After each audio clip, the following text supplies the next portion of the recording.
I used to get nervous. I used to get nervous when I started these podcasts. Yeah. Probably, I reckon my first 20 podcasts, first 20 weeks of podcasting, I was really, really nervous with it. I used to get the shakes. I'd get enormously sweaty, and I would jitter in my words early when I'm asking questions. Yeah. Like, for example, I had my father-in-law on here, who used to play AFL, really good AFL player, and just talking to him about a few things. And I've spoken to the guy 1,000 times before because I'm married to his daughter, and I was like fumbling my words early. Yeah. Just because you just don't. It's us two in the room, but you think to yourself the wider audience that can be captured by this. Yeah. You get hundreds of thousands of views on social media. My last podcast is up to like 25,000 views. Now, if you want to add in all the Spotify, it's up to like 50 or 60,000 views. Yeah, wow. With Malcolm Roberts. So it's good, but like you just don't understand the audience sometimes that can be attracted to it. Yeah, at a start, like I remember when I started doing the, like being the spokesperson a couple of years ago and doing a lot of the mainstream, the media stuff, like if you go on 7 or 9 or Sky or going into like parliamentary committees and stuff, like you get a bit nervous about that, but after a while you're just like, oh yeah, this is sort of the thing. Yeah. You understand it all a little bit better. Yeah, I continuously get contacted by SBS, Sky News, ABC. I've had some other people contact me as well about going onto TV, and I just think to myself, these guys are trying to set me up. They're just trying to set me up. They might do, but in every I guess single that's way, why shape, or form. You do the debating stuff as well, so yeah, you can get ready if that comes up. Yeah, I need to hone my skills in that.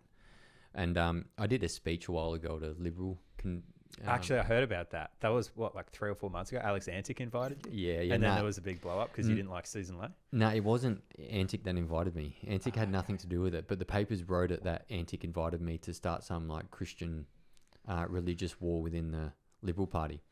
Antic had nothing to do with that, with inviting me to it. I've spoken to him once on the phone, and that was actually after the event, so I haven't really met him before that. But a person reached out to me that I met on my run from Melbourne to Adelaide, and they live in that Robe area. Yeah. And he just said, mate, this Liberal, thing that they've got going on, this meeting, is one like a rural meeting. He said, normally there's 50 or 60 people there. They've all got grey hair.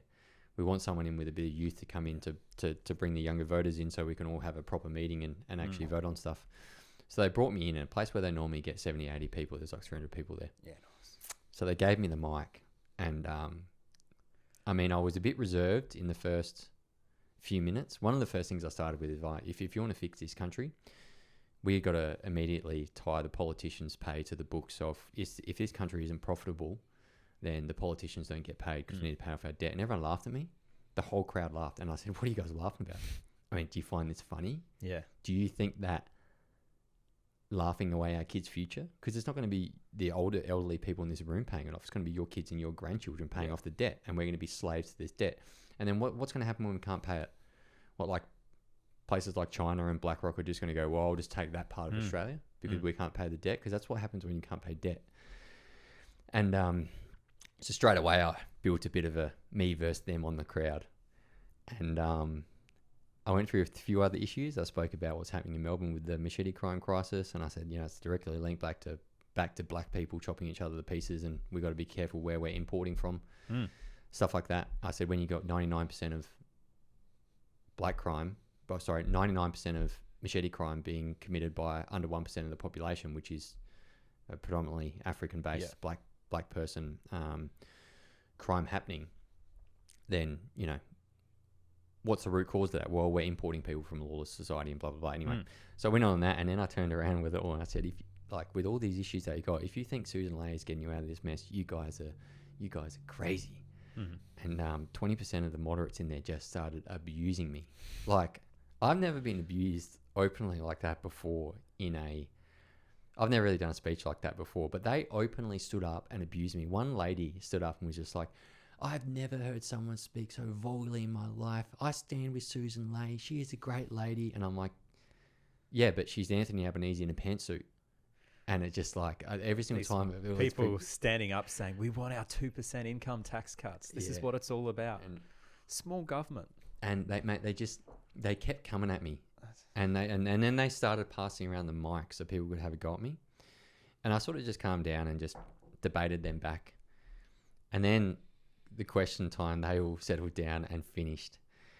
And I started riffing back in. I said, and Susan Lay's just a DEI hire, and that stands for didn't earn it. Yeah. And half of those moderates then got up and walked out. Matter of fact, this lady, that's one of her deputies. I don't even know her name. That's how insignificant she is. She got up and stormed out, and she's like a federal parliament member. Oh, right. And I thought to myself, you're a federal parliament member, and you can't even listen to a person of the public who is criticising your boss. Like, is that where we're at as a society? Now you're just going to get up and walk out because you don't like the opposing views. What's next? You want to censor me? Do you want to cancel me off off Instagram and Facebook because I'm bagging your boss? Shut up, lady, and move on. What were the other people there talking about? Like, what sort of topics were they covering?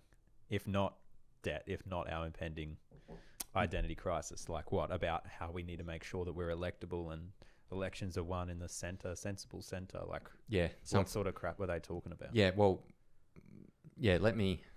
When they did the email out to say that I'm speaking, they called me a far right commentator.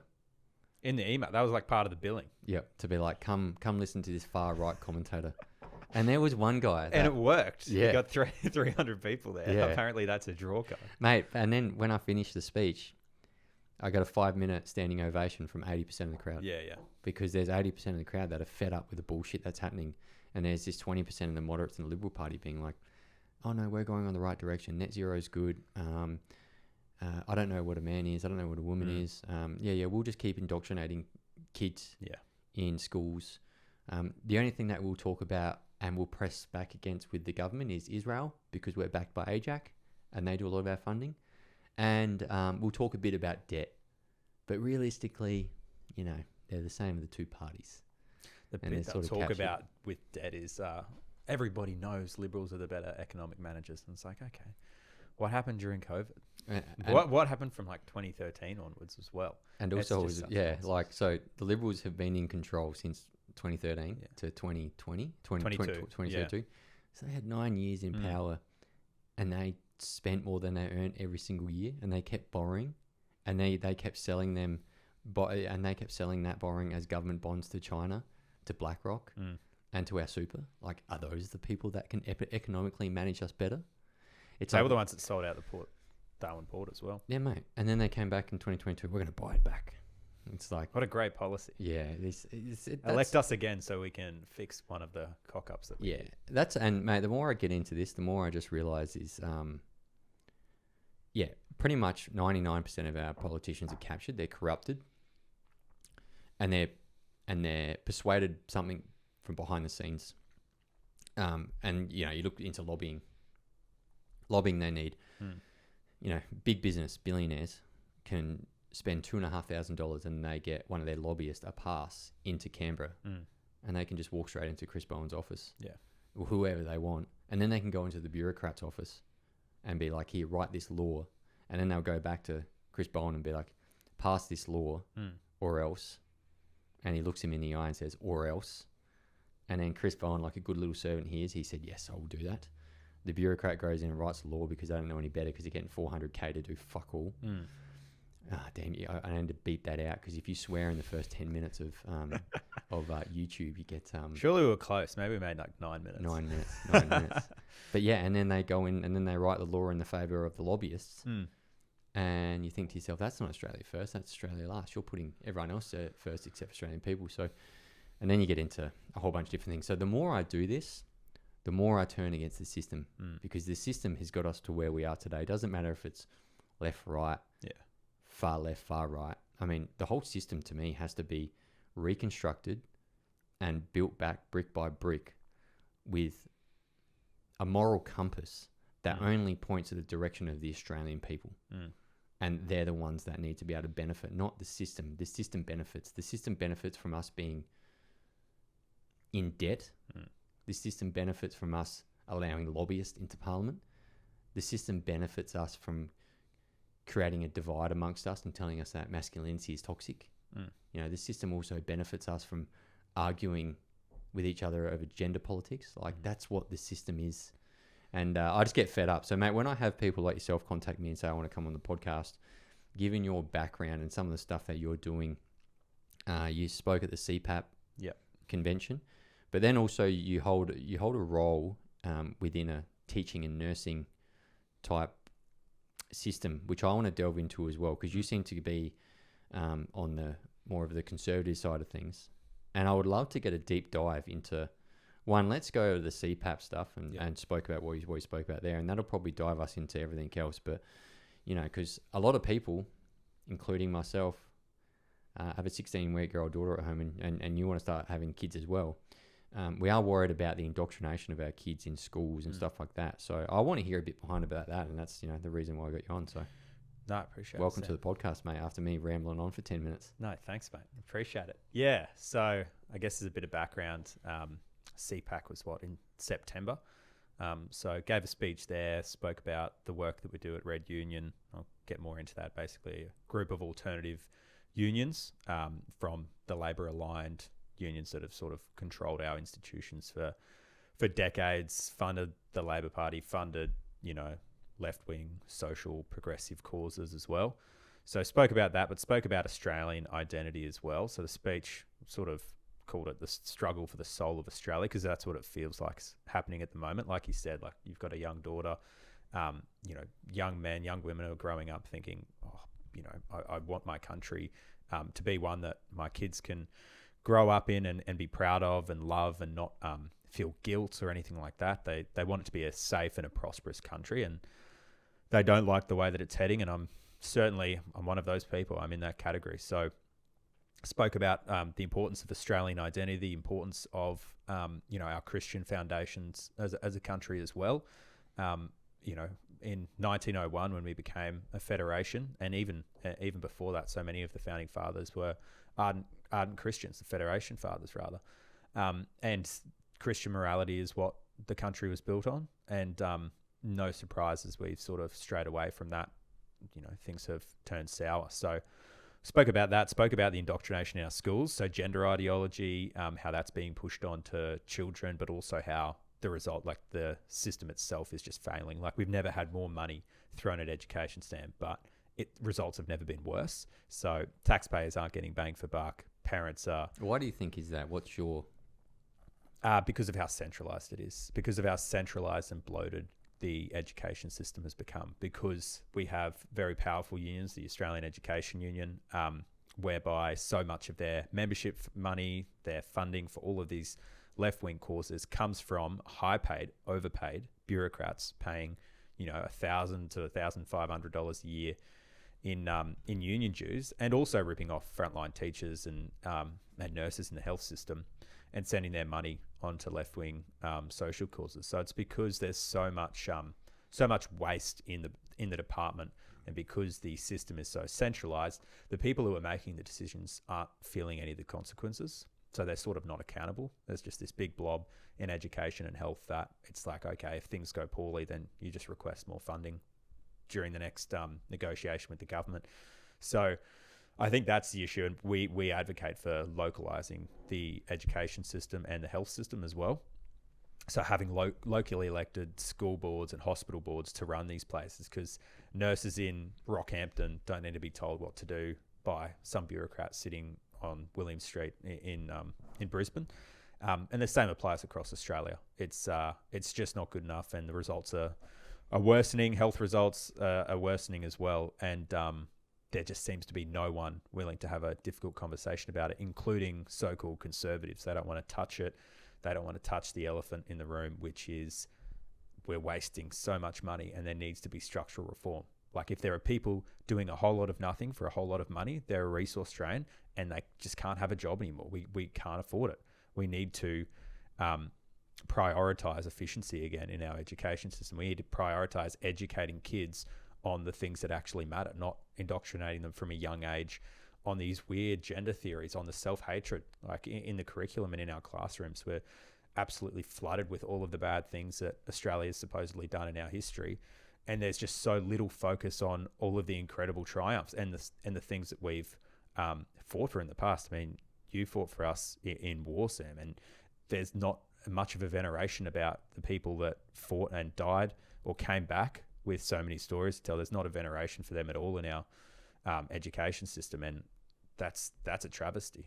Yeah, and just going back to, I had a really funny guy in here called Amos Gill. He's a fantastic, and some of the smartest minds out there are comedians. Yeah, and he spoke about the indoctrination of Australia at the moment, being told that the land's not ours. Yeah. What else? Yeah, the land's not ours, and it's not.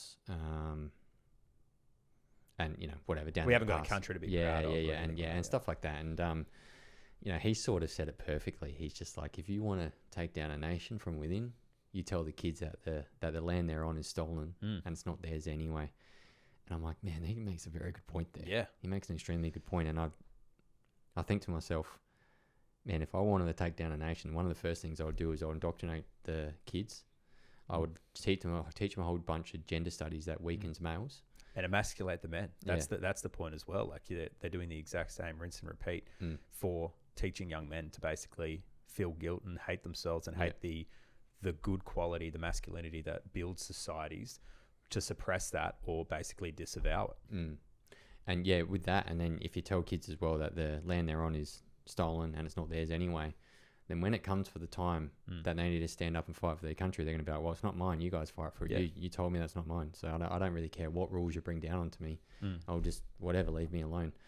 And it's just a really strategic way to almost take down a nation from within, but not overnight, but you do it over decades. Yeah, well, you'd have mates in the Defence Force still. How is all of that tangibly affecting recruitment and how long people, the willingness and the length that people are serving?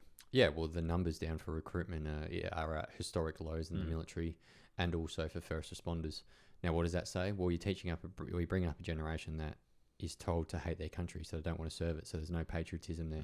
It's exactly what's happening.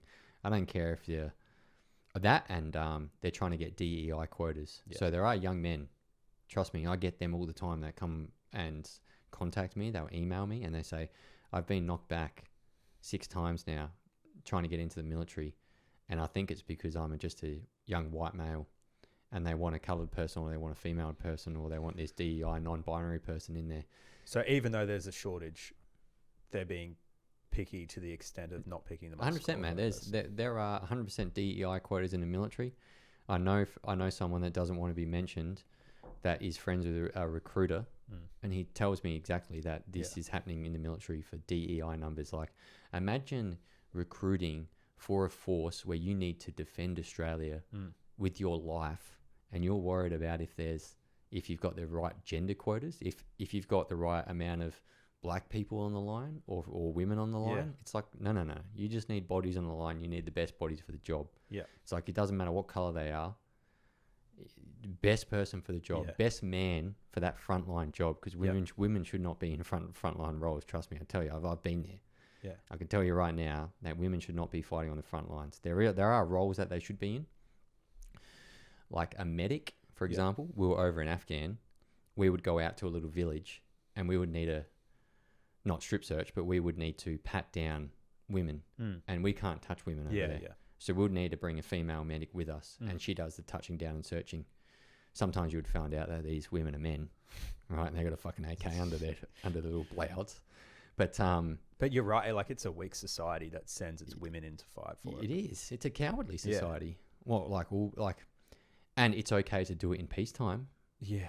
Right? Imagine if when there aren't consequences. Yeah. Imagine if something blew up in the Middle East and we sent women over to fight, and we started having women come back in body bags. Yeah. Imagine that. Imagine the outcry then. It's okay for a young man to come back in a body bag. I can tell you that. I've fucking seen it. It's not okay for women to come back in body bags on the front line. This is just... And then also as well, the amount of women that are going through infantry training and being forced into that role, there are hundreds, thousands, right? 90% of them, probably more, are going through that combat training. They are breaking down as they go through, and they are being put on pensions for life because we are breaking them, trying to get them through to that male-dominated role where, like, trust me, I've done that training. You need to be able to walk 50 kilometers with 30 kilos on your back before you go over to Afghanistan. That was one of the prerequisites we had to do. It took us like 8 hours to do it. I mean, that would break a female with how her hips are positioned. I'm telling you right now, because a lot of the load goes through your hips. And just the way females are designed, they are designed to have babies. Yeah. They are not designed to like hunt, carry heavy shit and fight in wars. And a lot of the females that are going through at the moment, 90% of them are coming out broken and mentally damaged as well, because we had DEI recruiters trying to push these people into positions. It's like, this can't continue. No. And it's I think it's important for people to hear that and know that there are real life consequences to what's happening in education at the moment, whether it's the feminization of society, I guess, or of boys in particular, or the self-hatred of the country. When it comes to our ability to exist as a country, to be able to defend ourselves, like, this stuff is having a tangible impact now. And I think people like to say, oh, it's just sort of a dog whistle talking about how the education system is, raising our kids to not love our country. It's like, no, firstly, it's wrong because it's untrue. I mean, imagine if we as humans, Sam, focused on the worst moments of our lives and just constantly groveled about that. Didn't think about or didn't talk about the positive things that we've done, the good that we've brought. We just focused on the times that we fell short or did bad things. And I think it is linked to the idea of forgiveness and the idea of moving on from the past, which is a Christian pillar. I mean, it is about forgiveness. But I think it's just such a good point that you raise about how this is impacting the way that we function as a country now. And that's why we're really passionate about getting a lot of this self-hatred out of our schools. And we don't think it's not a matter of just putting something in the curriculum where it's like, oh, well, Australian history will be spoken about in a positive light or blah, blah, blah. It has to be a functionality thing. Like you said, the systems, the institutions that run the country are compromised and they're not serving us well. So we need to restructure the education system. So you have principals accountable to local parents, to local teachers, not some big blob. And that's how you can get the best outcomes. That's how organically there will be good schools and there will be bad schools, but the good schools will be allowed to flourish. So, I think it's a good point you raised on the institutions and how you can't just tinker around the edges. And again, if there was something in the curriculum that a Conservative party would put in, then they would just change it when a different party came in, which is exactly what happened. I mean, they federalized the curriculum and it's been the biggest mistake. It's been an absolute mess. So would you want it to go back to the States? Yeah. I wanted to go back to the States and... is there an issue there, though, that potentially, let's say, like a Conservative government came in, not the Liberals, someone else, because they're not Conservative, but a Conservative government came in and they put the changes that you want to put in and they pushed it back to state level and they said, you need to do this. But let's say a Peter Malinauskas runs a Labor South Australia, and he says no. Well, what's the to and from then? Well, I guess... Sorry, because I see this happening at the moment with Donald Trump and California. Yeah. He's like, hey, we need to get these illegals out. And Gavin Newsom's like, no, fuck you. I'm not doing that. Yeah. So, like, is there an issue there between federal and state? There is, and that's why it comes to functionality. So I wouldn't, maybe I didn't explain the nuance. Could you pull their funding or something? Yeah, I mean, you could pull the funding if individual schools are doing certain things. But the point would be that it is a localized functional system. So they're accountable to parents and to teachers. It's not a matter of just making what the federal government does now, giving that to the states necessarily, and just having them administer, I guess, this indoctrination on a state level. It has to be changed through the system. Yeah. So the restructure is the mechanism for a lot of this stuff to go away. So you want to put it back to the states and then put it back locally as well. The only problem I see with this, and you can correct me if I'm wrong, is that generally the lefty activists that want to push this progressive life, they are normally the loudest. They normally shout the loudest, and they normally push hardest for a lot of these things. And your average Australian will probably just sit back and go, we'll all let them have their way. But that's how this festers. So, like, how would you stop something like that? Because that's my problem with this, is that Australians have that should be right attitude. The people that are mentally unbalanced are the people that are pushing these gender ideologies onto people. They're the ones that will probably push harder. They'll shout louder, and they will want these, rules to be put in place for, let's say, gender theory taught in schools. So, like, how would you stop something like that? Because it comes back to the mechanism, so the funding. So it involve a student voucher system where the money follows the kids. So you're not trapped into a postcode any longer. So there is agency, there's school choice, so that if parents don't like the way that the school's being run and they try to influence it through the mechanisms, through the school boards, and it's captured by the leftists, say that, then they vote with their feet and they move. And then the school starts to get the message, because money is the only thing that gets through to a lot of people. So it's really the structure. Yeah, okay. Again, playing devil's advocate, because I want to break this system down, because it sounds awesome, but I just want to poke some holes in it. Please do. What about if we're in a really, really poor area? Kids can't move. Families can't afford to move. What's your act then? Because you can't just pick up a family of 5 living out in northern Adelaide, where I grew up, and then move them to another school if they're living at a home where there's 6 kids and they're struggling to put food on the table. So what's a...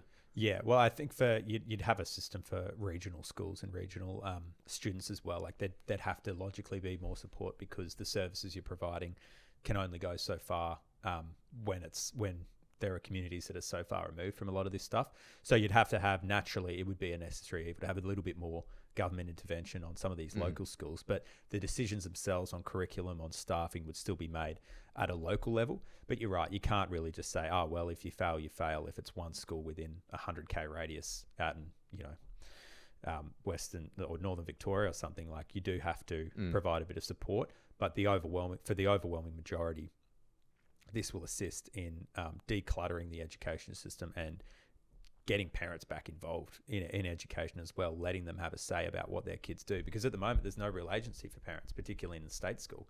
I mean, you talk about not being able to afford to go elsewhere.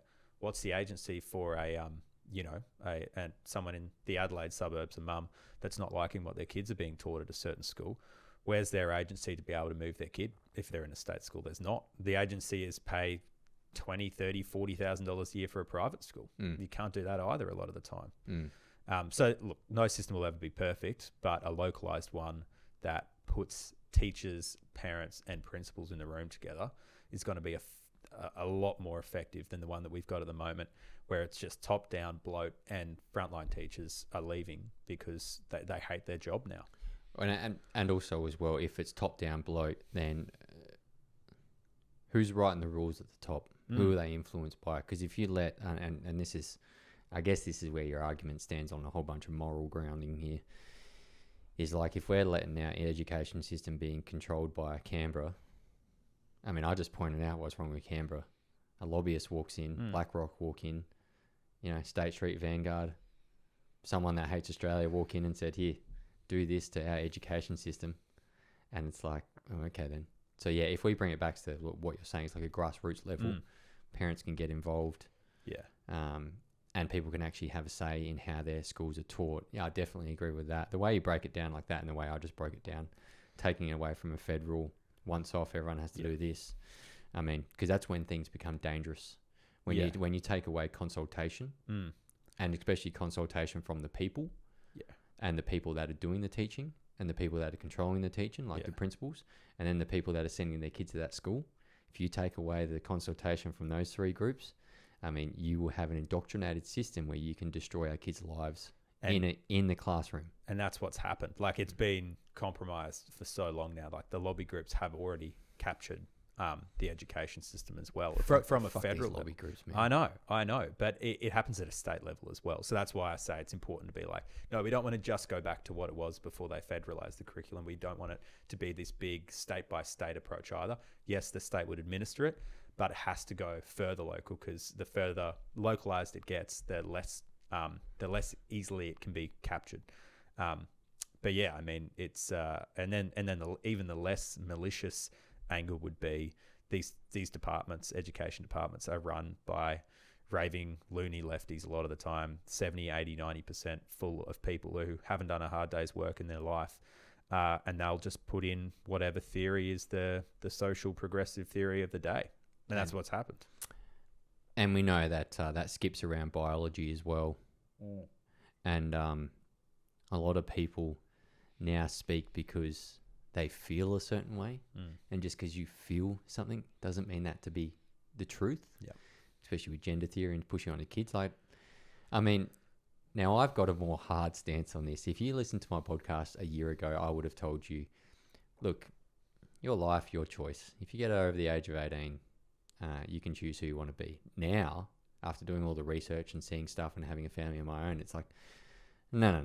Transgenderism is a made-up theory, and a lot of mentally unwell people get pushed into that sphere of that world. For example, the other day, and this is where I push back as a human being and as a father and a husband. Me and my wife, we were out at lunch. We were like, oh, we've got to do a few things. So we went to lunch in the city, and these two guys walked in. No guys, but they were dressed up as females. But they were guys.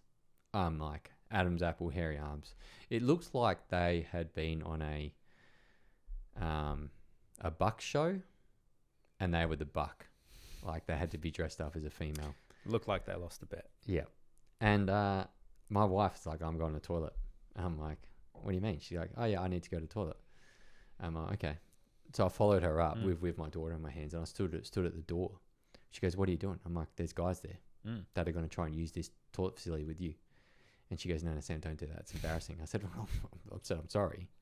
Duty. Yeah, but it's my duty as a male. Yep. As something like Anthony Albanese and Peter Malinauskas will say, a toxic masculine male for wanting to protect my family. But I stood there at that door and made sure those guys didn't come in. There's also a thing called autogynephilia. Do you know that? No, I have not heard. Autogynephilia is a symptom of. It's not a symptom. It's just it's not a disease. It's a whatever it is. It's autogynephilia, and the meaning of it is that males get off on dressing up as females. Yep. And that's called autogynephilia. And there's 25% of cross-dressers, and I think it would be higher, or transgender people, autogynephilia diagnosed. So you think I'm going to risk a dude that is like getting off on dressing up as a female going into the same toilet as my wife or my little girl? Because what's the repercussions of that? He does something and I kill him. Because I mean, that's going to be the end result of it. Like I would unload on that person until they didn't have anything left to give. And I'm like, I don't want to come out and be like, I'm inciting violence or anything like that, or to be like, I want to openly murder someone, but I do want to protect my family. Yeah. And if he did something to her in that toilet, then I'm sorry. That's where I push back. And this is where we've got to as a society. We have got to a society where people will call me crazy for having that opinion. Yeah. And I might get, because a lot of people watch my podcast now just to clip me up.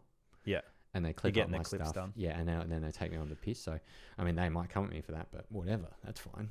Come at me all you want. I'll always defend my family.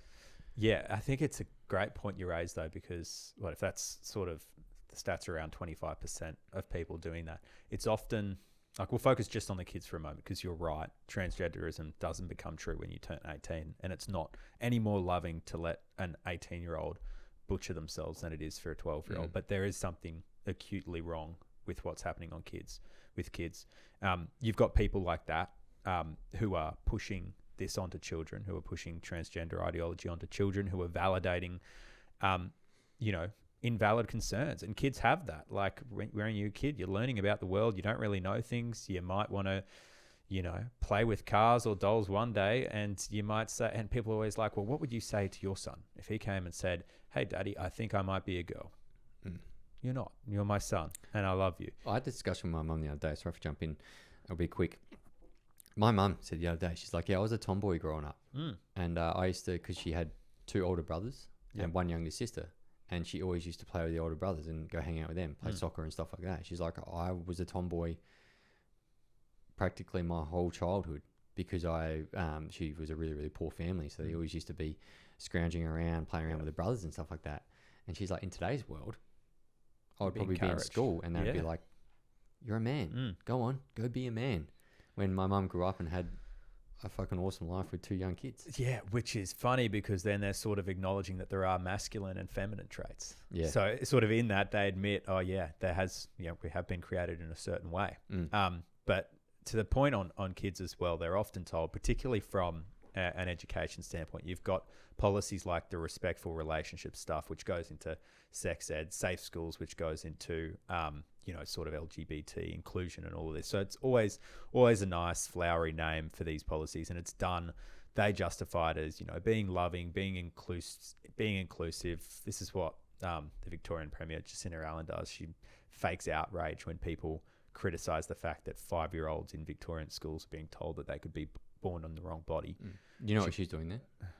Do you know what she's doing? With the social transitioning stuff in schools, 100% aware. Yeah, but So this is a classic. Toy or ploy in debating. That you prey on people's guilt. So during a debate, me and you'll be debating, and you'll go, "Oh no, but this person feels that way," and they try to make you feel sorry and empathy for people, and it pulls you away from the facts. Yeah. So during a debate, a lot of people do that, and I've learnt this of late, and politicians actually get taught this, to play on people's morals and guilts, and they stay away from the fact-based stuff. And it's like, oh, we got to feel sorry for that person. We need to feel sorry for these people. And in reality, it's just not true.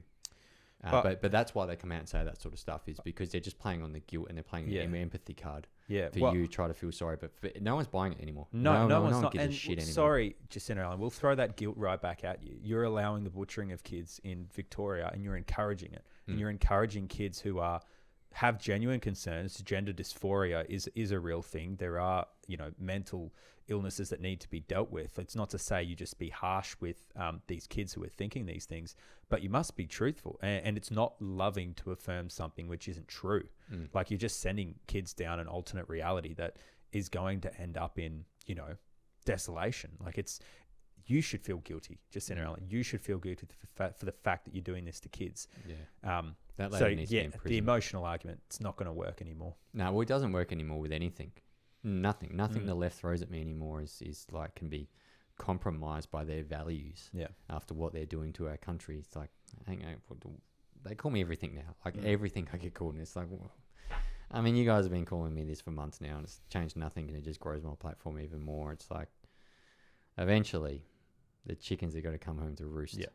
And people like this, they're going to get found out in a very hard way, because society will turn very quickly when they see their kids starting to commit suicide, because they're, like the point that she came out and made, that trans kids are 13 times more likely to commit suicide than normal kids. Yeah. Why do you think that is? But also as well, so I fact checked that. That's a lie. It's inflated. That's a lie. But secondly as well, does that mean if we're turning them to trans, they're 13 times more likely to commit suicide? So if normal kids, if we just said to them, you're not a boy, you're a girl, you're what you grew up to be, they would be 13 times less likely to commit suicide. So by pushing them down that trans path, we're increasing their likelihood of suicide by times 13. That's exactly what it means. It means, who would have thought that when adults encourage kids to entertain their delusions, not to any fault or guilt of the kids own, they're children, but it's adults' duty to protect them. So who would have thought when adults push them down that path and encourage them to find their identity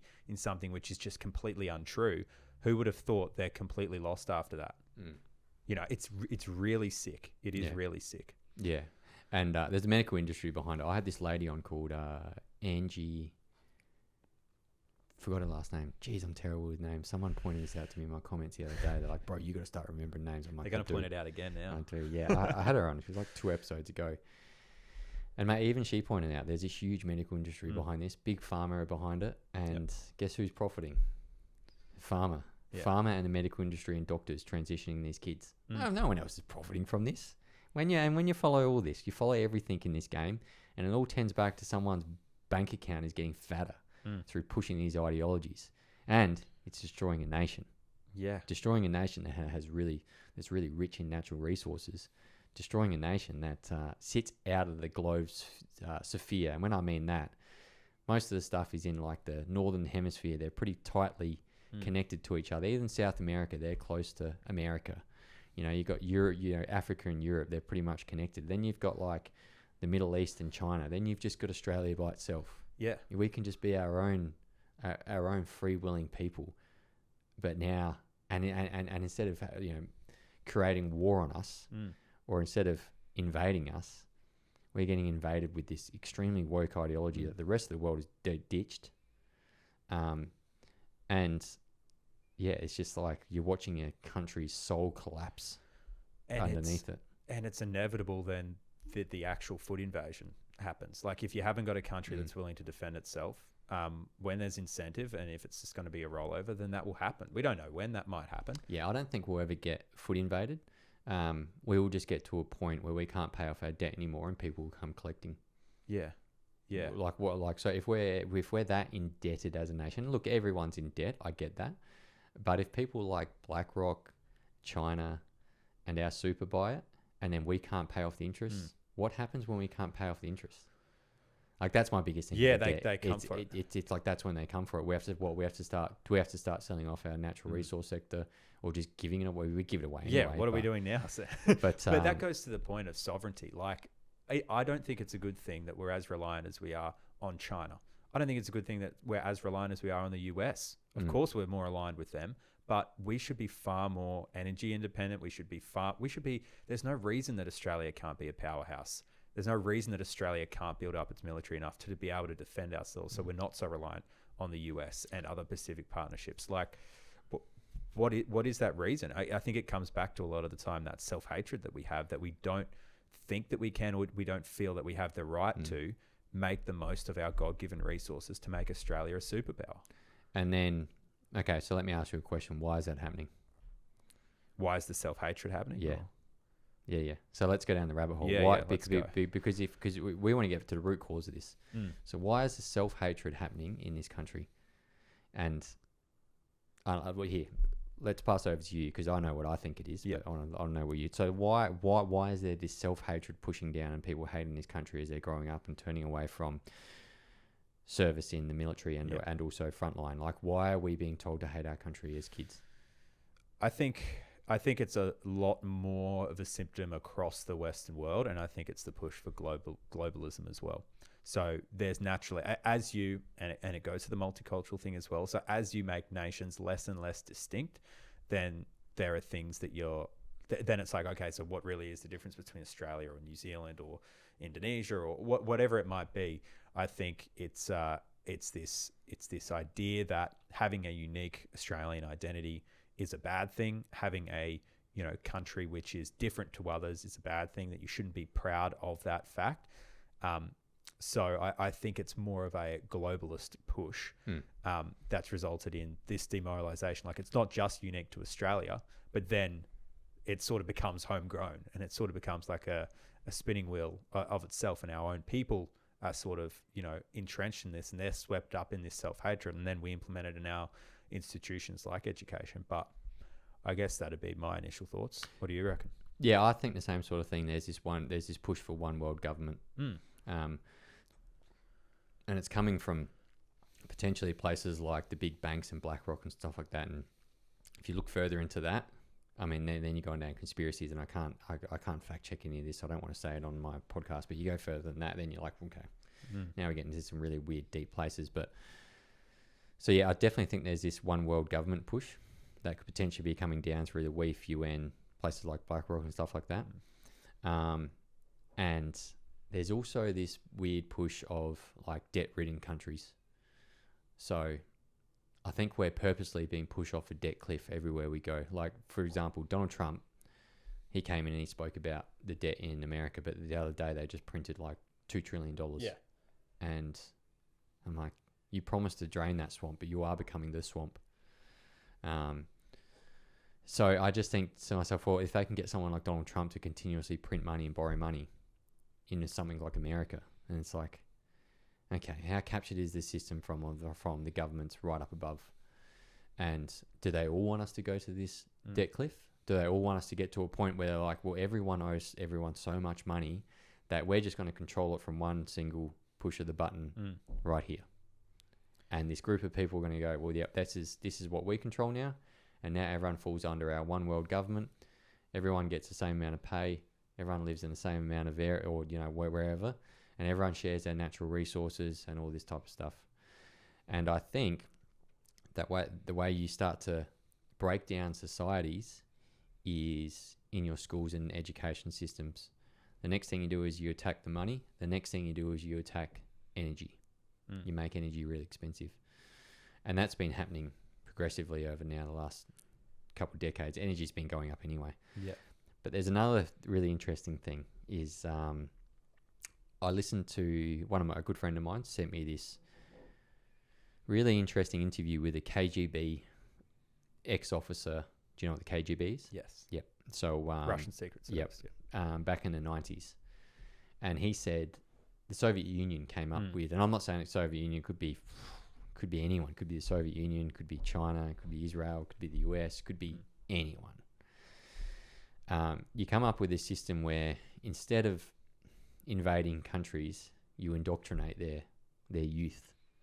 So they just start fighting against each other and they can't tell between what's right and what's wrong because you've just destroyed them within their schooling system. And you make society so unlivable that instead of going to war with someone, you let those countries tear themselves apart. Like I'm sure that if the UK don't turn a corner, there will be a civil war there. The US were close. They were very, very close with like, imagine if Donald Trump got axed. That far. Yeah, that would have been a civil war. They also tried to throw him in prison. But now you look at the US as well. They have massive battles with Antifa in places like Chicago and LA and places like that. And like how long can this keep going? With like ICE agents being shot in the street and stuff like that. And then you look at France. France has been overrun. Germany's been overrun. They all have their massive problems. And Australia, Australia has the highest capita of immigration. So per capita, we have so we added something like 1.9% of our we added 1.9% of our population last year. Yeah. Canada added 1.1% to their population. The UK added 1% to their population. So Australia has the highest capita rise of immigration in the world, the known first world. And I think we're on a similar path. Well, I mean, so there's two things there. I think, we're potentially going to a one world government, or two, somewhere back in the 80s, 90s, or even early 2000s, there was a ploy and tactic made to infiltrate our universities and to bring down civilizations through teaching kids these different theories that do not align with the Western world one little bit. And I think if you look at it either way scares the shit out of me. 100%. Either way. I don't care if we're going for a one world government or someone's trying to internally destroy us. Either scenario scares the shit out of me.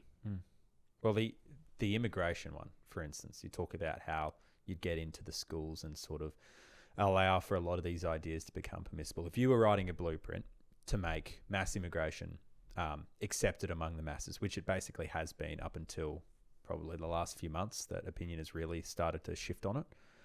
If you were to create a blueprint, you'd do exactly what you said, which is basically put a lot of money and funding behind the idea that your country's not that unique and not worth saving. And if it is unique, it's uniquely evil. You'd talk about how, globalism's important, and again, how having a global and open society is the most important thing. And you'd get kids who are very impressionable to be sympathetic to these causes and ultimately run them as they go forth into the workforce, into wherever they go. And I think that's exactly is what's happened. And even if you look at immigration, the legal immigration, I mean, we haven't had illegal immigration here since 2013. Hasn't really been a problem. I think right now we have 100,000 illegal immigrants in our country, but that's only because they've overstayed visas.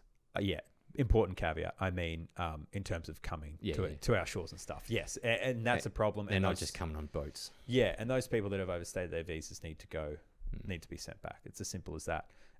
But in terms of an illegal immigration, as you know it, which is border crossings and whatnot, we haven't had that as an issue here.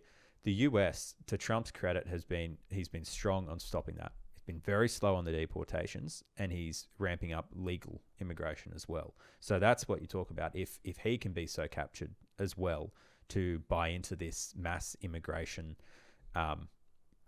cabal, it's very, very concerning because, like he was saying in an interview just the other day, that no, we don't have the talent here. We need more H-1B visa applicants coming in, like just flooding the country with people who are supposedly, in his view, more qualified than everyday Americans. And it's like, okay, well, what impact is that having on our country? And it's the same is true in Australia. We're told, oh, no, we need the people coming in, to be able to build the houses and stuff. Well, firstly, in Australia, it's 13% of the immigrants are coming in that are skilled. And of that, it's about 2% that are skilled in construction. And I've got mates that work in construction. The people that are coming in aren't trained to our standards, and you've basically got to retrain them anyway. So that's only worsening the housing crisis. That's an absolute crock. But I think the point is around immigration. There really is this self-hatred where we've allowed ourselves to be invaded. And it's like, well, at that point, yeah, you don't need to fire a bullet. No bullet has to be fired in order for the country to be completely changed. And I think this is what you saw with that. I think it was a World War II veteran in the UK earlier this week. What did we fight for? Yeah, what did we fight for? He said it wasn't worth it. Broke my heart, that. Yeah. I mean, how do you feel? Yeah. I mean, just looking back on it from a personal point of view, I was there in 2012. What's that, 13 years ago? Australia since then is unrecognisable to me.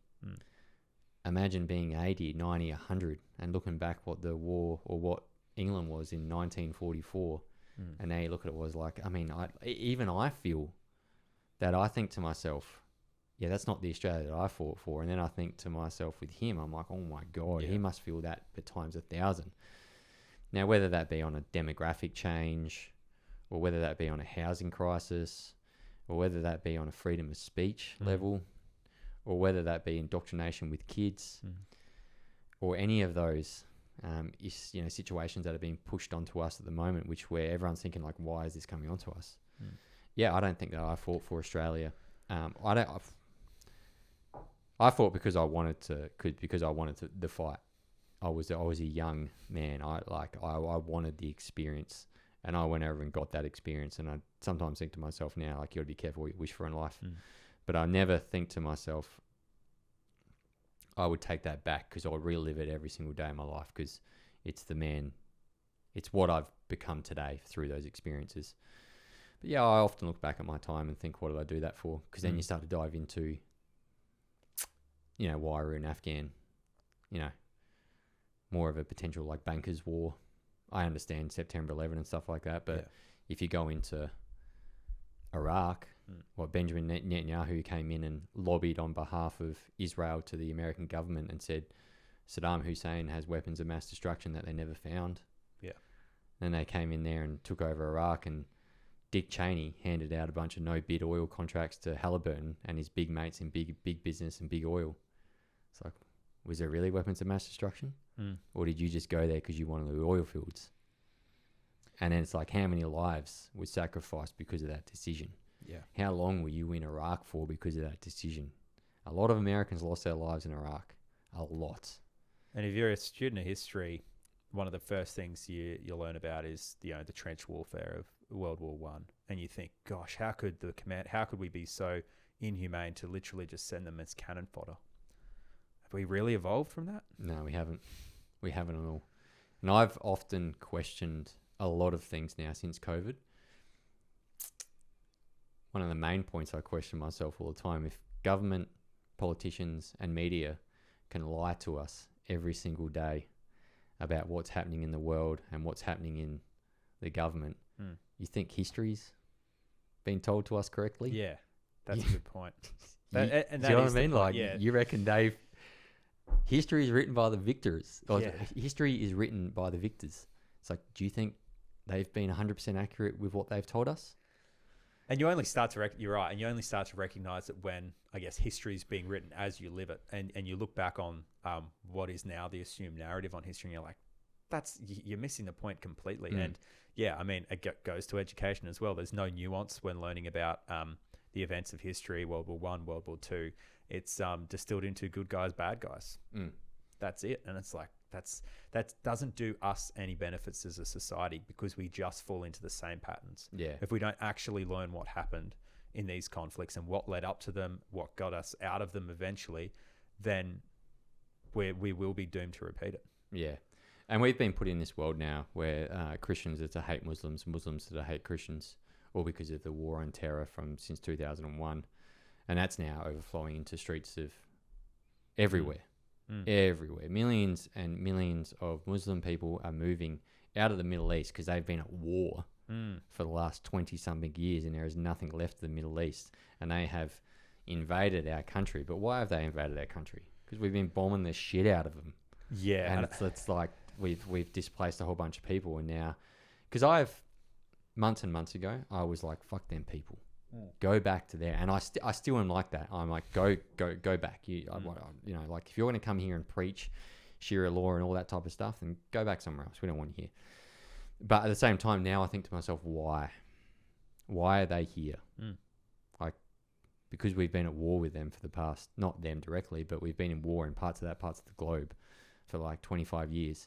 Of course they want to, like, I still don't want them here, but I have empathy for them because they're just trying to get out of a war-torn country that we've occupied for the last 20 years. Like, there was, for example, I was talking to a police officer the other day, and he mentioned to me that, because I said to him, I'm like, oh, do we have the same issues that Melbourne have over in the streets of Melbourne where kids are running around with machete? He goes, yeah, we do. It just doesn't really get reported too much. And that just shows me that Peter Malinowskis, that slimy little snake, has a fair control over what happens and what is said in the news here. And they're very one-sided. Because I said, is this happening? He goes, yeah, mate. The other day down at a suburb in northern Adelaide, there was a Afghan and African gang that were like, one of them pulled out a revolver and like clipped up one of the other cars that were driving off, and it's known African and African gangs at it. Yeah. And like, I was talking to you on the car ride here. This shit didn't happen 20 years ago. No. But it's like, again, like, we've taken a whole bunch of refugees from that area, which we should have never taken in the first place. But we've taken a whole bunch of refugees from that area because we've occupied their country and been at war with the Taliban for a whole bunch of time. And now we're bringing these people in, and we're surprised that, you know, they're chopping each other to pieces and stuff like that. Yeah. Well, I mean, recent example, over the last couple of years since October the 7th, we've taken in thousands and thousands of Gazan refugees. The most, isn't it? Yeah, I think it's the most of any country. It's certainly the most per capita, which again is like, well, yeah, we don't want people with incompatible cultures here. Of course not. But why is this happening? You know, why is this happening? But it goes to the point more broadly, and maybe I gloss over that first point because some people might not be with us on that. But this idea of multiculturalism, when you ask someone what Australia is, I reckon the answer you'll get for at least under 40s a lot of the time is, oh, well, we're multicultural. It is a myth. Multiculturalism is a myth. And it's a myth because cultures that believe and orient themselves completely on different things, they cannot stand in the same place together. And we've seen this throughout all of human history. We're seeing this play out in Europe. We're seeing it in the United States in parts as well. It's not a good thing. It's not a positive thing. And it just as it wouldn't be a positive thing for me to go over to, a country in the Middle East and, be talking about taking it over, making it more Australian, trying to institute all of our laws. Bring Christian values. Yeah, I mean, bringing Christian values. I mean, Christians, we are called to preach the gospel and make disciples of all nations. But there's a necessary consequence to that, and there's always going to be that consequence. So again, when we're helping fund a lot of these wars that are then pushing refugees, that we're at odds with the way that our cultures operate. It's not going to be positive. And there's nothing wrong with saying that Australia used to and should have once more a distinct culture, and that culture was Christian. Australia was based on Christendom, and we've shied away from that. We've systemically butchered our own country by following this myth that multiculturalism is the thing to be worshipped. It is the thing to be adored. But just as you used to go to France for a distinct culture, you go to Japan now for a distinct culture, you can appreciate other cultures, but you can also understand that it's not necessarily the best design for everyone to be living all together in this one world utopian society, because in theory it might sound good to the bleeding hearts, but in practice it's what's happening in Western Sydney, it's what's happening in the streets of Melbourne, it's what's happening in London. No, I totally agree, and this only shows that it's like a broken system. This multiculturalism got sold to us years ago and told told to us as the Australian people that we need to embrace it, but like it's only being used to prop up a GDP of a failing government. Yeah. Like that's the only reason that they're bringing people in, because we are flat broke. And everyone comes out and says, and I have my little conspiracies as well, because sometimes I think that Anthony Albanese is now using it as a ploy for votes, especially when when he's dividing up certain areas and flooding those areas into Labor seats, and he divides that Labor seat to 2 seats. So then he needs to win less of the amount of votes to win the election. And 85% of people coming in from India are voting for Anthony Albanese. Well, that's what Jacinta Price said, and she got lambasted over it. Yeah, well, I'm happy to be lambasted over anything, so I say whatever the fuck I want in this podcast. I wasn't saying it's a cautionary tale. Yeah, but that's the thing though. Like who controls the media for them to go after her like that? Who controls the media? Well, who controls the Liberal Party? Like if we're being honest, why is that? Why does Susan Ley run and scream from a comment which is so bleedingly obvious? I think the actual stats, it might have been a bit low. I think what Jacinta Price was saying, and it might have changed.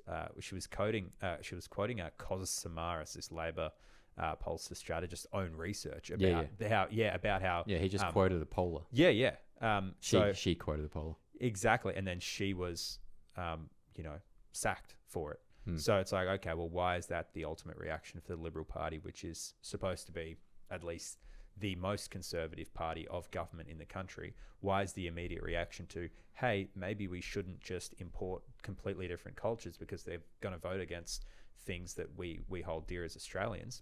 So who does control the Liberal Party? I think there's a huge element of self-hatred in the Liberal Party as well. That's what I like to hear. And there is...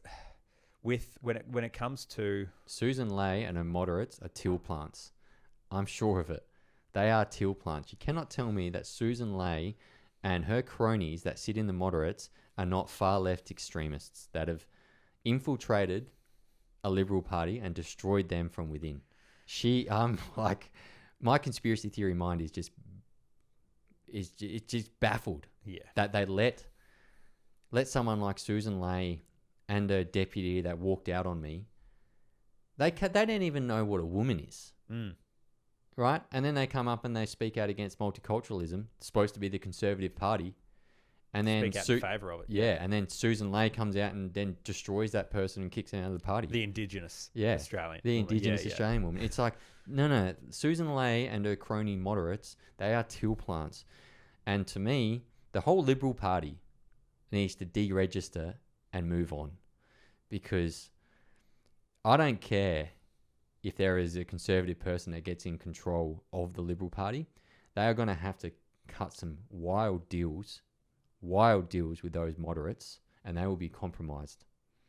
So if they get in control of this country, I'm sorry to tell you, ladies and gentlemen, but I think nothing will change, and I think they will be compromised because of the deals they have to cut with the moderates that control 95% of that party. Yeah.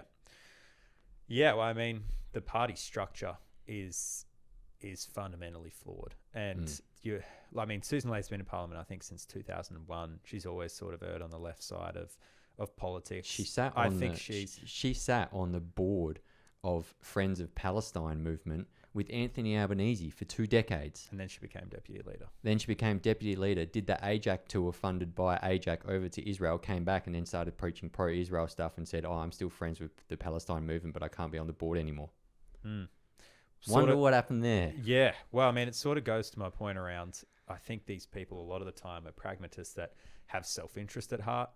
Wherever the money may be, whatever gets them to the position, they will do it. I don't think that's a revolutionary take on politicians. They can be very slimy.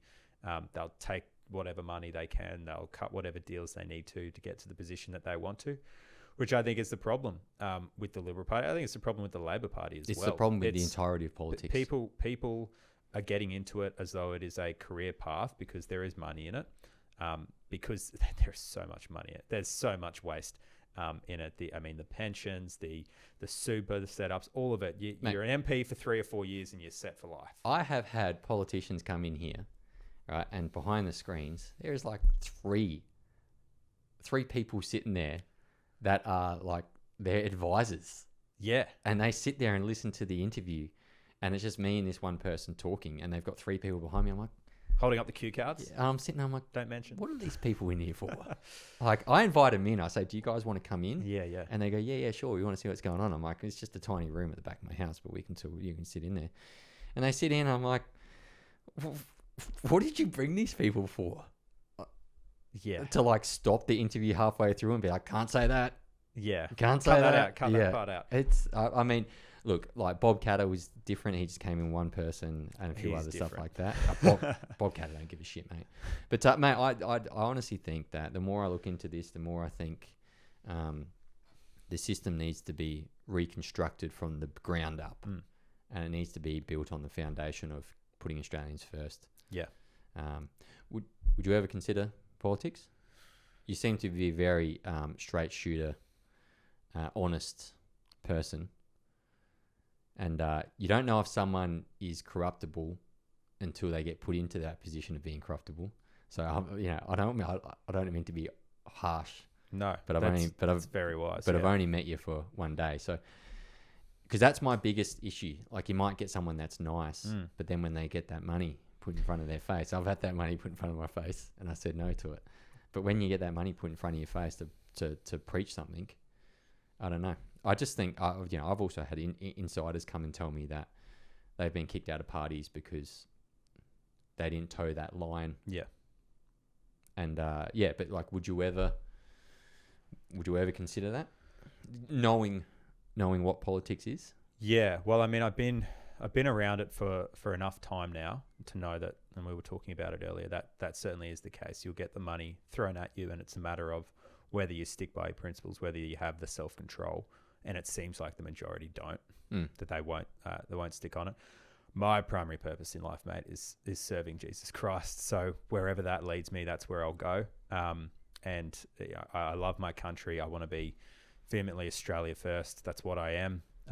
So whatever that looks like, I'm open to, mate. But I'm getting married in March next year. Keen to have a nice big family. So that's sort of the main priority. But I'm a young man that is just sick to death of the destruction of How this old country. 22. You're 22. Okay, I thought you were a lot older. I thought you were a lot older. Do you pray every night? Pray every morning and night. Yep. So I don't want to personally ask too many questions here, but no, go for it. Do you think that Jesus, and because Jesus and the Holy Spirit and God, they're the Trinity, they're the one creation, right? So they're all together. So let's just call it Jesus. So when you pray to Jesus every single night, do you think that he's steering you to a path of heading towards politics where you can make impact on Australia, being a young Australian that has morals in the right place, and a place where you want to push Australia to be Australia first? Yeah. Well, look, I mean, involved in the local church as well. I think that's where a lot of this starts. It's where you have to be grounded. That's where the evangelism. But do you speak to Jesus about this sort of stuff? I pray about everything. Yeah. I pray to the Father in Jesus' name about everything. And this is certainly the destruction of my country is one of them. And whatever path that leads me down, mate, I'm ready and willing. It's that famous verse, Lord, send me. Lord, here am I, send me. I don't know if that applies to me, mate. Remains to be seen. But either way, I mean, this is videoed and recorded. Play it back to me if ever you get a hint of being compromised. But first and foremost, don't worry, I'll be the first person to call you out. Please do. I'll be the first person. That's a great movie line you just quoted. Lord, here am I, send me. Is the very last moment that old mate said to Brad Pitt before they stood their ground on Fury, the Fury movie, where they were surrounded by an SS group and they knocked out a few hundred of them. Yeah, this is when they were in the hole underneath the drinking. That's a great line. But mate, I had someone reach out to me the other day, and ever since the Charlie Kirk situation happened, I just get flooded with emails, and I don't read my message requests much. I sometimes just scroll through every few days. If I get lucky, I'll hit one of someone asking something, because sometimes I get some nasty ones in there, so I generally stay away. But sometimes emails as well. And I've had a bunch of people reach out to me and tell me that I'm here for a reason. That like the Lord Jesus sent me here for a reason. And it's ever since the Charlie Kirk stuff started happening. Yeah. And someone asked me to read a verse in the Bible. It might have been out of the book of Revelations. And it was like someone that has been sent by God to fight the force of evil and recorrect their society back onto a path where, Jesus Christ is preached first and foremost, but you take care of your country. And he said to me, read that book. And I didn't read it. I just read like a few scriptures on it. And he said, that's you?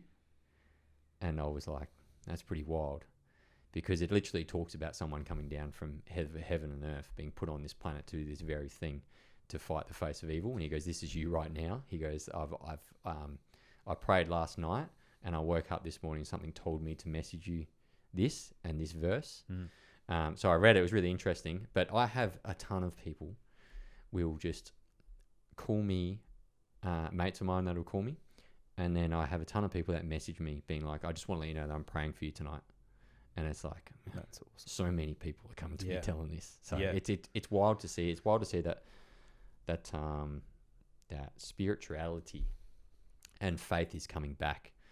Because if you go to the Muslim world, I mean, the number one name in the world is Muhammad. The reason they're named Muhammad is because they name him after the Prophet Muhammad. Yeah.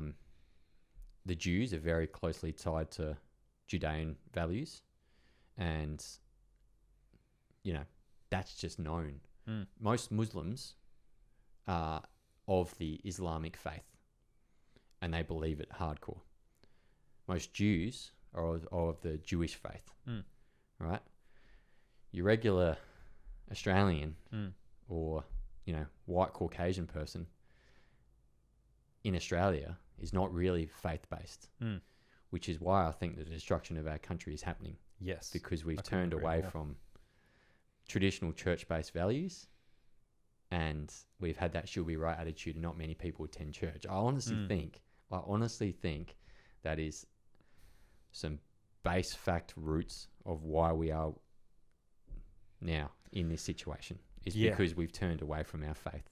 Well, and I'll take it one step further. It's not just the values we've turned away from, it's Christ himself. And I think this is what I spoke about in the CPAC speech as well, as we have so intelligently tried to separate Christian values from Christ himself, whether that's calling it Judeo-Christian values, whether it's talking about these, random Australian values. It is about Christ. It's about Christ on the cross. This is Christianity.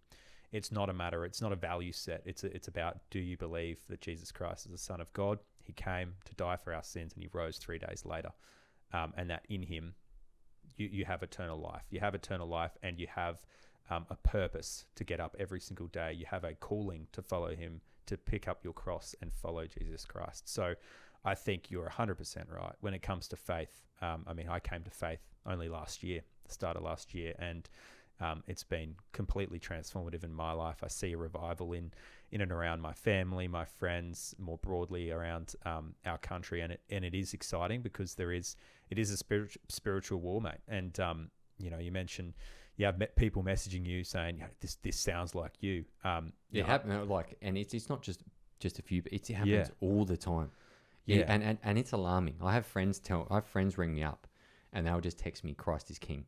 Or they'll ring me up and just, I just want to tell you that Jesus loves you. Yeah. And I'm like, what is happening here? It's I'm getting all these signals from everywhere.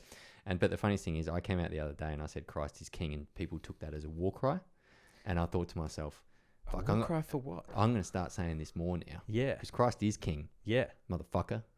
And a lot of people are going to hate me saying that, because it's they might see it as let's say it, anti-Semitic. To say Christ is King. Yep. Is it anti-Islamic as well? Because they don't believe Jesus Christ is King. Yep. So someone hit me up and saying that the other day, and I thought to myself, well, if you think that's anti-Semitic, maybe you've got the problem, not me. Yeah. I mean, but when the more people push me with this, and I have always been one that sort of turned away from this religious sort of stuff, but it just pushes me closer towards this religious-based theory that I think is great for the society. It's not only might be great for you personally, right, with like what you do in life and it's changed you around. But living off faith-based values, society runs a lot better than normal. 100%. So like for me, when people keep pushing me and they keep telling me that like Christ is King is a war cry, it's like, well, I'm just going to keep saying it now.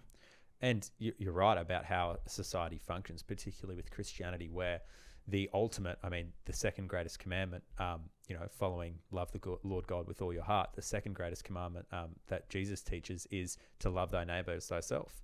And there's nothing, if there is no faith, if it is just hedonistic, if it's just self-serving, then I mean that is what the atheist talks about. Like that is what the secularist talks about. Is no, there's nothing at all. We just sort of agree on the values, and then the values just change if we sort of just change with it. But that doesn't bode for a functional society at all. So I think with a lot of this stuff, man, you remind me of the Ephesians verse, Ephesians chapter 6, verse 11, which is calling to put on the full armor of God so that you may take your stance against the devil's wicked scheme.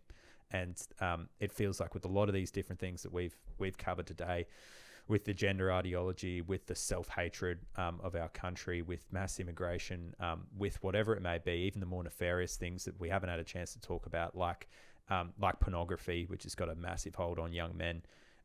There is certainly a need for men, for women as well, but for men to lead the way and stand up against what is blatantly evil and call it out. Pornography is destroying a country.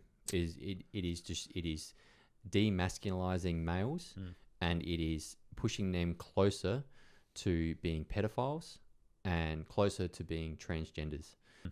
And what it does, it decreases your love lust with your loved one. Yeah. It ruins marriages. It ruins marriages. It ruins relationships, because you're thinking, okay, whatever I'm doing here, it's just not working because I want this to happen. It's unrealistic. It's the devil's playground, right? And that's what I think it is. And like, who owns the porn industry as well?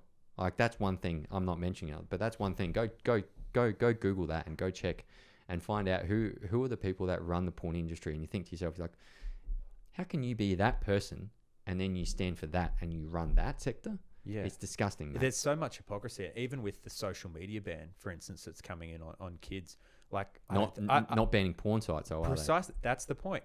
That's the point. Surely you would start with the most corrosive thing, but they're happy for that to keep going. Or even the soft porn on social media apps. Surely you would target that first before taking the measure to basically play parent and try and suck all this stuff. And why don't they want to do that? Because it's demasculizing men, and they want that to happen. The government wants weak males in society because weak males are easier to control and they're easier to manipulate, and they become yes men when they get older. And then they push down this feministic idea onto us where it's okay for young males to be feminine in a certain point. Okay, certain males can be if they want to be, but if we take out the masculinity from young males, we throw the balance out of everything. And then we throw the balance out of young females being attracted to young males. And then these young females are growing up being like, there's no masculine man because I'm attracted to that. There is no masculine man for me to connect to. So they just grow up being like, well, there's no men here that now I'm attracted to. And they get to like the 35 and 40, and then they just end up hating men because men have just been demasculized. Yeah. And from the Christian perspective as well, when you're talking about biblical masculinity, I mean, it's sort of been made out as well that Jesus was just this, when he was here on earth, was just this free loving hippie, loves everyone, you do whatever you want type thing. No, he's coming back with a sword to rule. And when he came down, he was a strong teacher in the firmest respect. And things like marriage, a Christian institution that is supposed to represent, the husband is supposed to represent Christ in the marriage, and the wife, the church.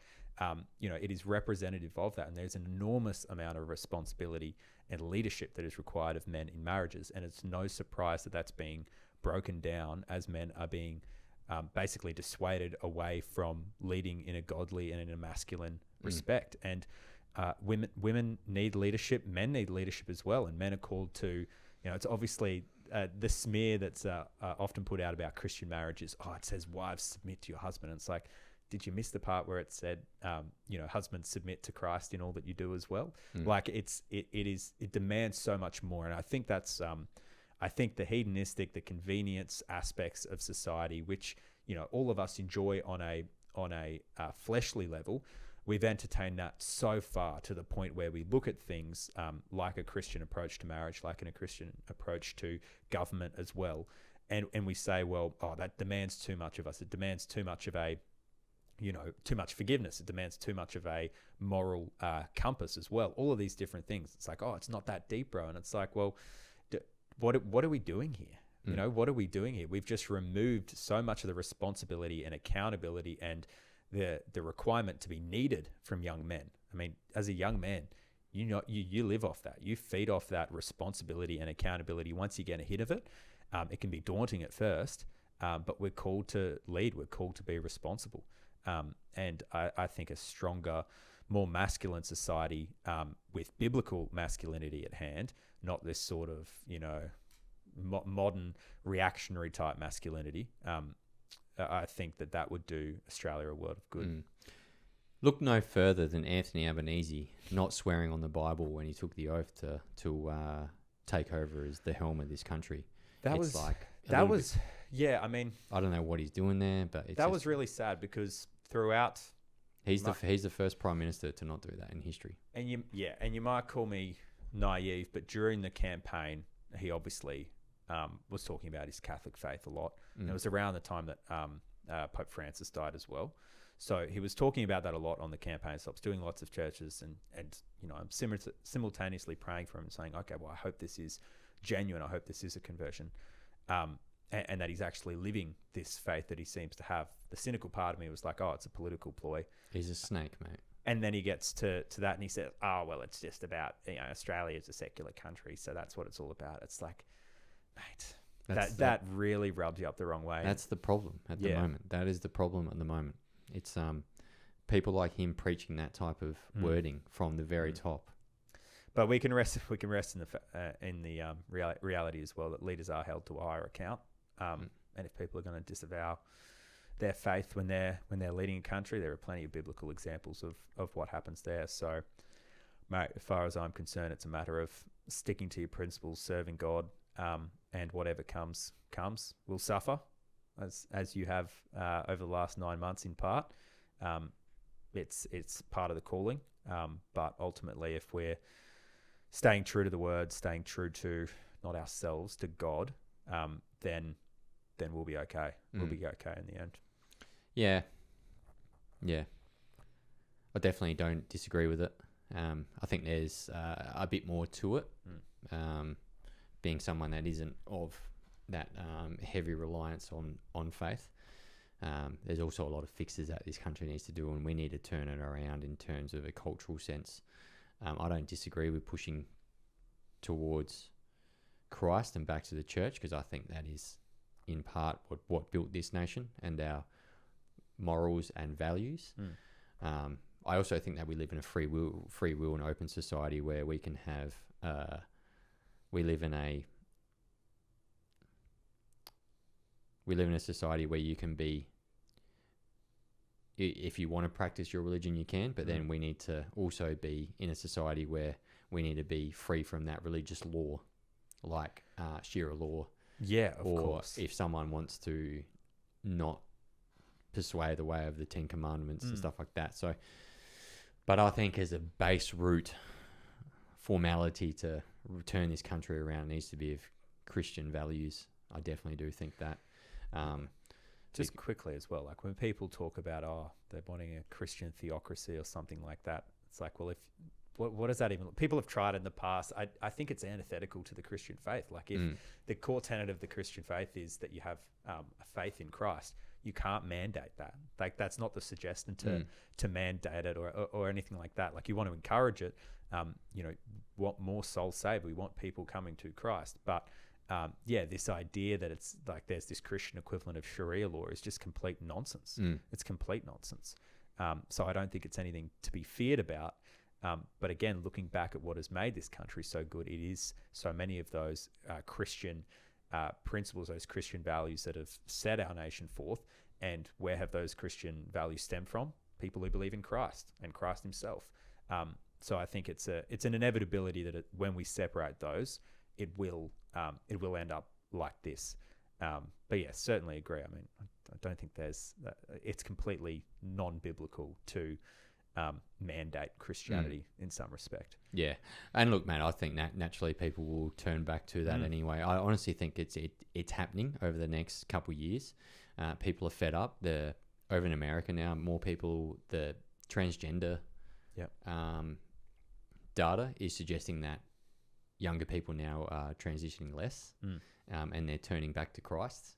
And that's happening. It's a huge wave at the moment happening over in America. And we're generally a year or 2 or 3 years behind. We are. And I think over the next couple of years, that'll start to happen again. And that's why people like myself, Big Chocky, that's why our platforms are going nuts, is because people are like, I'm fed up with what I've been told over the past 5 years. Thankfully, someone is finally talking common sense.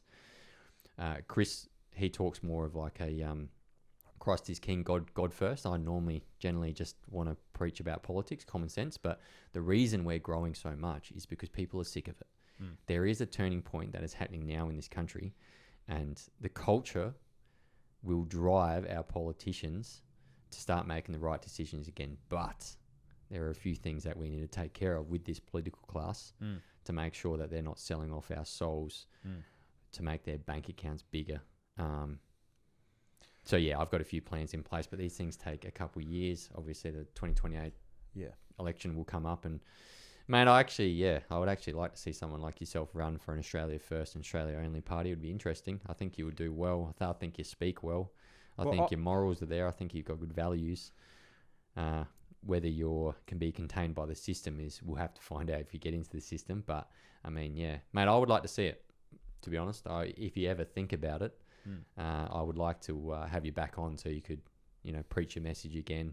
The closer you come up, and if you do, if you are interested, I could be keen on that. Mate, I'd love to ask you a question. What do you think Australia First looks like? What does Australia First mean, if you could distill it down to a couple of sentences? That the political class only makes decisions for the Australian population.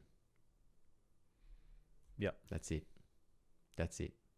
And whether they tax the natural resource sector, whether that stop the invasion, I just want politicians to put Australia first. That's all I want. I want them to stop selling off our natural resources. I want them to stop borrowing money like they're as teenagers spending on a credit card. I want them to stop inflating house prices at a time of mass immigration. And I want them to stop indoctrinating children. Like the Australia that I know in 2005, when I was 15, a few years before I joined the army, that was like peak Australia for me. All right, to 2000 to 2010, that was peak Australia. Everything started to go woke and stupid around 2014. And that's when we really started to pull back as a nation and lose our identity. So to me, Australia First is these things that we were doing back in 2010. That's what I want to be. But I just want our politicians to only make decisions for Australia first, not China first, not Israel first, not India first, not Qatar first, not big business first. United Nations first. Not United Nations, the WEF, billionaires, Australia first. And if that means tying our political class and their paychecks to the books to ensure that they only get paid unless this country turns a profit and pays off our debt, then we need to do that. If that means that banning lobbying from top down, so they only make decisions for Australia first, then we do that. And yeah, that's what Australia First to me means. It just means like I just want a political class that only puts us first. Yeah. It doesn't pander to overseas influence, doesn't pander to big business, doesn't pander to anyone else. So, mate, I think that's a fair enough thing to expect from your government. Yeah. So. Well, mate, Ed, thank you very much for jumping on Two Worlds Collide podcast, and I look forward to having you back. I really, really do, and I think, I also think you could be someone. Man, I actually didn't think you were 22. I thought you were older. So, it's good to see someone like yourself that also spoke at the APAC event. CPAC, very, very different to APAC. CPAC. Sorry, thought I'd correct that one. Yeah. Jesus. You know why, mate? Because all I've been doing is I've been glued to that part of the world of the APAC influence over America. So yeah, the CPAC event. Sorry, I stand corrected. But mate, yeah, I'm really looking forward to what you do over the next couple of years and staying connected. And mate, thanks for coming on. Thanks, Sam. Appreciate it. You're welcome.